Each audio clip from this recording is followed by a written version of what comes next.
بهترین جیب ممکن رو میتونی با این روش بدوزی. مطابق تصویر باید دور تا دور جیب رو با یه سایز استاندارد دوخت بزنی و 2 سانت پایانی هر ضلع رو سایز چرخ رو کوچیک کنی و دوخت خیلی ریز بزنی. آخرش بهت میگم دلیل این کار چیه. تو مرحله بعدی باید خط وسط جیب رو قیچی کنی و گوشه هاش رو دقیقاً مطابق ویدیو برش بزنی. تو مرحله بعدی باید کیسه جیب رو به سمت داخل پارچه تو بزنی و مرتبش کنی و با اتوکاری فیکسش کنی. اگه همونطور که بهت گفتم با سایز ریز دوخت بزنی، نتیجه نهاییش همینقدر بی‌نقص و شیک میشه.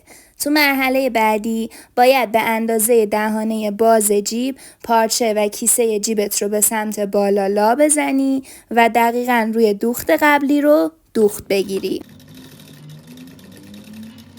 حالا باید بالا و پایین جیب رو هم دقیقاً روی خط دوخت قبلیت دوخت بگیری. اگه مرحله به مرحله با ویدیو پیش بری و با صبر و حوصله دوخت جیب رو انجام بدی، نتیجهش فوق‌العاده میشه. حالا کیسه جیبت رو دوخت بزن، چنل منم لایک و سابسکرایب کن و از نتیجه نهایی این جیب لذت ببر.